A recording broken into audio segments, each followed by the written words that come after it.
I've been asked to explain how and why that I created the bottom and top lugs on my recent Frontier style Bowie knife. It has integral top and bottom lugs, and I forged those into place. They are not separate pieces. And I've known about Joe Kiesler's technique for years. He was my first instructor nearly 20 years ago.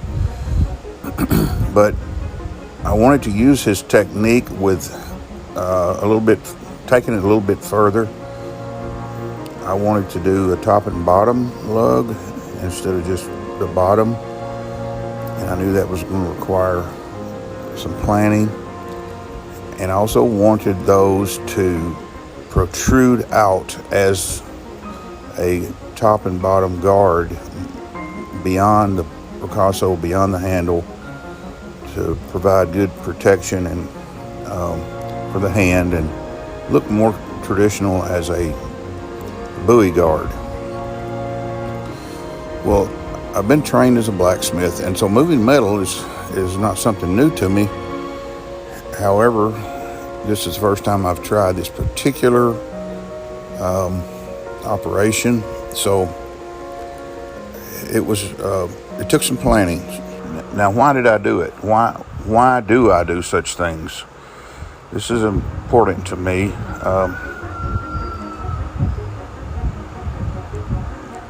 The knife that I just made is an example, illustrates how far removed that the general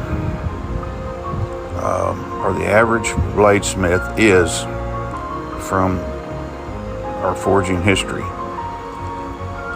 Nearly all the comments, very many of the comments were from other bladesmiths, other makers, knife makers. Now, this is very complimentary, of course, to me. And I don't want to sound arrogant. I don't want to sound conceited. That's not the point. I really want to make this point, though.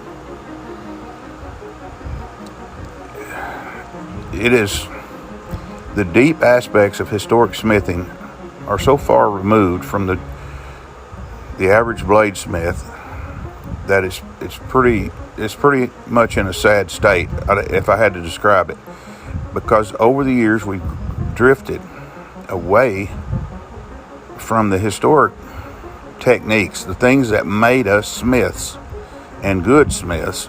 We've drifted away from it, and we've become more reliant upon modern tools and equipment.